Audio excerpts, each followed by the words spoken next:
Hi, everyone. We've been talking over the last 3 weeks about challenging expressions in dementia. So, for this week's micro learning, I wanted to talk to you about what we've learned so far and just kind of summarize some important things we should carry with us when working with individuals with dementia and these challenging expressions. If you didn't have a chance to check out last week's video in the playlist, it was a great demonstration by Teepa Snow on how we can de-escalate these um, crisis situations when they come up.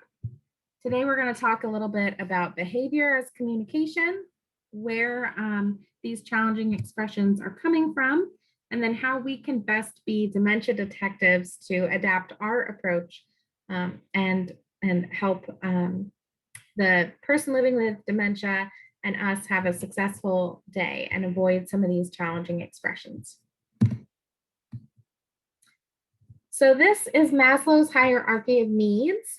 This pyramid has needs that we all have, right? So a lot of the things that we talk about when we're talking about people living with dementia, their needs aren't so different from ours. The need for physical needs, such as you don't want to be hungry or thirsty, tired. Those are just human things. If I'm really tired, I might not be functioning at my best. And so, taking that into account with our residents, if they are expressing a challenging behavior, is there something physically that's uncomfortable? Are they in pain? Are they tired? And how can we best meet that physical need so that they are more comfortable and better able to go about their day? Moving up the pyramid, the next section is security. So even people living with dementia need to feel safe and secure. They need to feel like they're in a stable environment and they know what's coming next. So things like routines, having familiar surroundings, this can all help that need of security.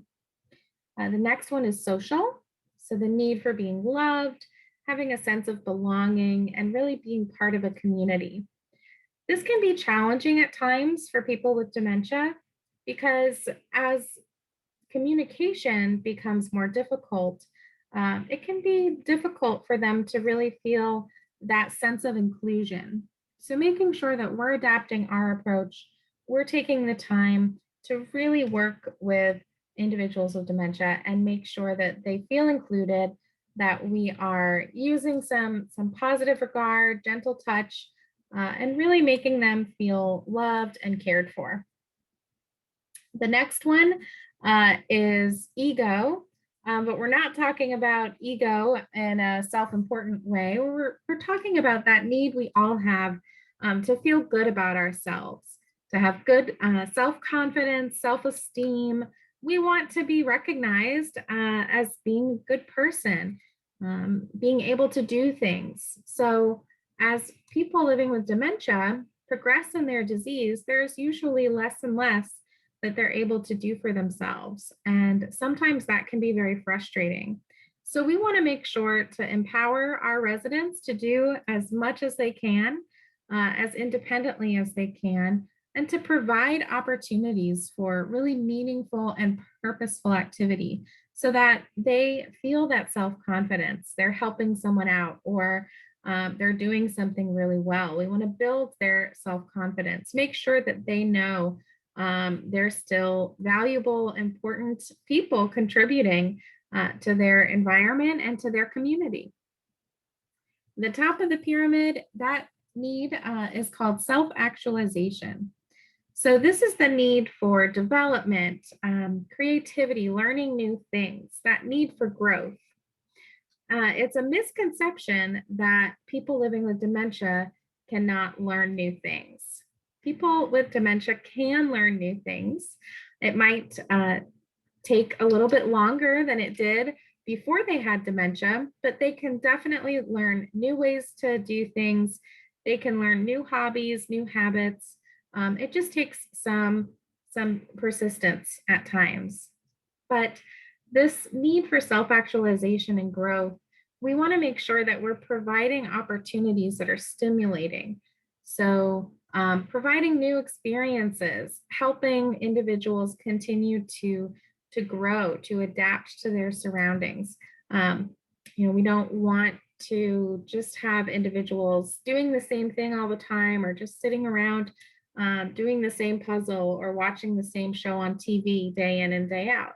This need for self actualization really means that even people living with dementia want to have new experiences and some excitement, some growth.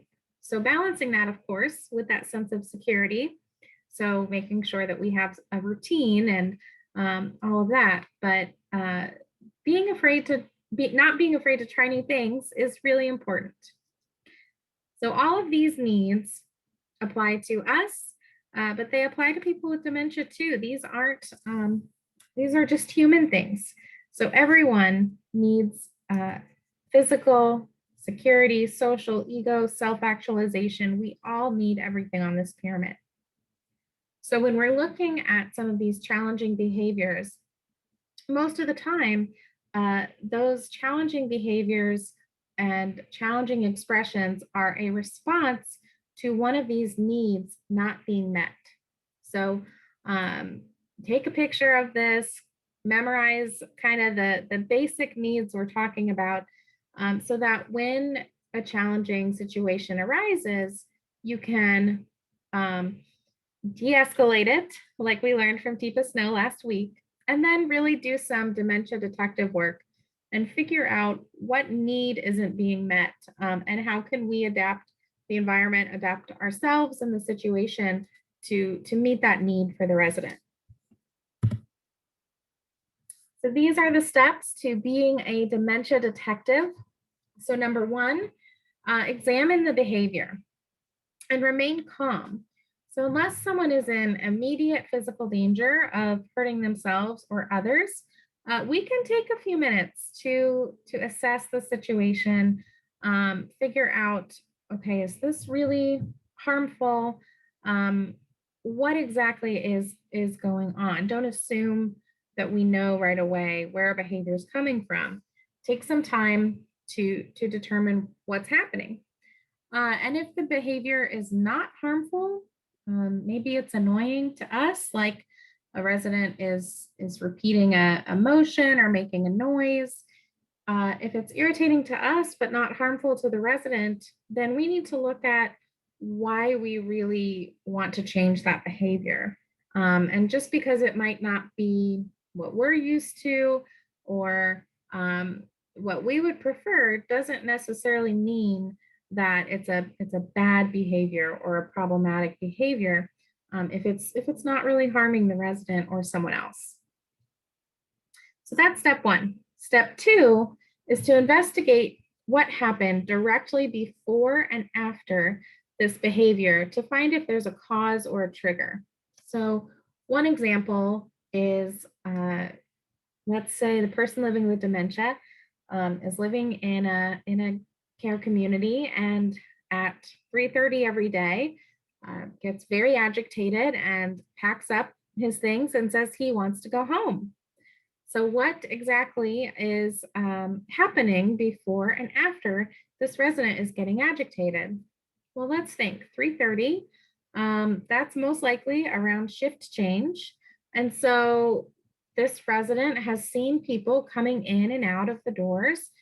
People are leaving work, getting on with their day. And so that can really trigger this resident to think, oh, there's something I need to be doing. I need to be going home now. My kids are waiting for me. My wife is waiting for me. Whatever that may be, looking at the environment and the actions that happened directly before can help us figure out what's the trigger, what's causing this behavior, this need to not be met. And so in that situation, someone wanting to go home, maybe we engage them in something really meaningful and purposeful to them around shift change time, so that they don't see everyone leaving and feel like there's something they need to be doing too, because they're already engaged and already doing something meaningful. That's just one example. But hopefully you can all think of examples throughout the week of looking at what's happening before and after to find the trigger for that behavior. Step 3, identifying potential solutions. So sometimes that's changing the environment, uh, you know, um, either having a resident physically go somewhere else or making modifications to the environment, like not putting coats on and keeping purses locked in another room or a locker outside of the site of the resident, if that's what is really causing the trigger to want to go home. You can provide for an unmet need. So maybe the resident is really thirsty and doesn't know how to express that. So let's get them some tea, some water, see if we can help make them more comfortable, address pain if there's any pain, or we can change our approach. So sometimes it might just be that the way we're approaching the resident, maybe it reminds them of someone they didn't really like. How can we change our approach? Maybe go in with another care partner or come at the situation from a different angle to meet the needs of that resident. And then number 4, this one is really important. Try different solutions and approaches. Figure out what works and what doesn't. Don't be afraid to try something new. Try something a little out of the box. As long as it's not hurting the resident or others, we can be creative and be flexible. One day, something might work really well. The next day, it might not. If you find something that works, make sure to write it down, share it with your teammates, share it with other caregivers, so that if there is something that really works for a resident, we're all sharing that knowledge together. And we're trying these solutions and really monitoring which ones work and which ones don't. So just to review this, being a dementia detective, by stopping, staying calm, examining the behavior, looking at what happened before and after, and then brainstorming solutions, coming up with things that we can change, not things that the resident needs to change, but what can we change to help alleviate this distress, to help meet this need, and cause an end to this challenging behavior expression. Then we try them out and we write down what works, what doesn't, and we keep trying different solutions and different approaches until we find something that works and really resonates with the resident. The better you know your residents and the better you know these individuals, the more you're going to find solutions that are really personalized and that really work. If you get to know their life history, their preferences, you'll be able to find approaches and solutions that really work for the person. So these are some additional examples of how we can adapt. So first, like I said, is this behavior expression hurting anybody? And if it's not, sometimes the best thing we can do is step back and give the individual some space. If we're frustrated, we don't want to be told to stop feeling that frustration or to do something different. So sometimes the best thing we can do is give that person space to feel their emotions, to refuse what we are trying to help them with at the moment if they don't want to do a certain activity with us. Give them some space and then we can try again. Another thing we can do is to validate the individual's feelings. Like Teepa talked about in last week's video, really validating that emotion. If they're scared, validating that feeling, showing them that we're on their side, that, yeah, wow, I understand there were 5 people around you just now. Oh, that's scary. Then after that trust is built, we've established that we're on their side, we can de-escalate the situation, ask them to take a deep breath with us, talk in a calmer voice, and they'll be able to de-escalate because we've built that trust with them. Another really important thing is to be proactive. So we're observing these behaviors and emotions, and we want to determine potential causes. So one day we see a behavior. That means we want to address that, come up with some potential causes, potential solutions. And then the next day, we want to provide some of those solutions or meet those unmet needs before that negative emotion or challenging behavior comes up. So instead of being reactive, we want to be proactive. We want to know our residents so well that we can address problems before they happen. We can provide engaging activity before the person feels agitated.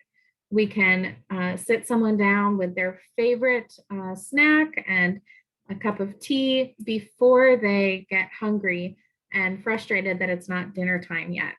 Really being proactive will help the resident feel better, have more joy in their day, and will help us do our jobs as well. Never crowd an individual. So Tipa talked a little bit about this in last week's video, but I think it's one of the most important things to remember. Our instinct, if there's a crisis, is for all of us to look and see how we can help. But unless someone is in immediate danger, it is always better to work one-on-one or give the individual space. And I like to use, some empathy here. Put yourself in the resident's shoes.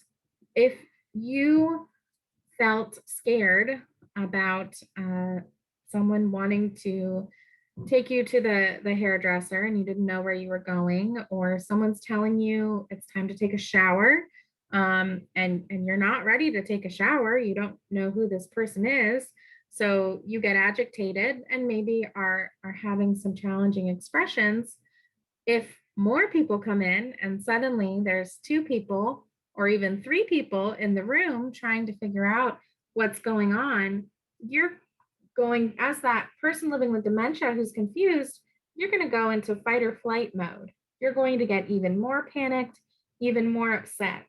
So have some empathy. Don't crowd an individual unless they are immediately in danger. Give them space. Continue to work one-on-one. Protect yourselves.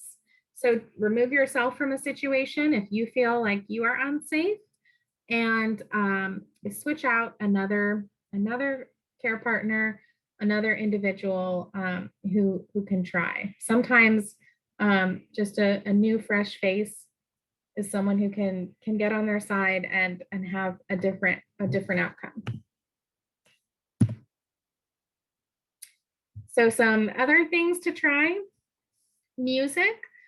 Music is extremely helpful with individuals with dementia, especially music that was popular that they listened to in their 20s. Music from that time period is going to bring back some memories and actually light up parts of the brain that are otherwise really not accessible. Music is one of the last areas of the brain maintained with Alzheimer's disease. And so music can be really powerful if it is specific to the person and their likes and interests. As I said before, knowing the person, the better we know our residents, the better we can really personalize their day, personalize these solutions, and meet their needs. Engage purposefully. So I know we're all busy at times, but finding ways to really provide purposeful, meaningful engagement so that they feel that self-esteem, that sense of community, and don't feel bored or uncertain about what's coming next. Even simple things like asking, "Hey, would you help me set the table for dinner?" and letting them put the napkins out or the silverware, whatever they're willing and interested in doing. Sometimes residents will really benefit from that. And then sensory stimulation. So whether someone is agitated or calm. There are different things we can do with essential oil diffusers, making the environment smell pleasant, smell energizing or relaxing, putting on music, adjusting the lights. We can really help people feel comfortable and stimulate their senses so that they can have some moments of joy and feel some comfort, some relaxation, and these are all ways that we can meet those unmet needs. So, in conclusion, I hope this was helpful for you all. And this is the last week we're going to talk about challenging expressions and behaviors for a little while. So please email me if you have any specific questions on this. I think one of the best things we can do together is brainstorm with specific situations and residents how we can best meet their unmet needs to assist with these challenging behaviors. Remember that behavior is always a form of communication. And so it's our job as dementia detectives to figure out what is this behavior communicating and how can we best adapt ourselves, the environment, and provide for that unmet need. Put yourself in our residents' shoes and be empathetic and try to think of what you would want someone to do and how you would want someone to care for you if you were in their shoes in that situation. Thanks so much for watching this week, and we'll get back to some more of our regular microlearning lessons next week. And once a month, we'll have a slightly longer training like this. Have a great day. Thanks for all that you do.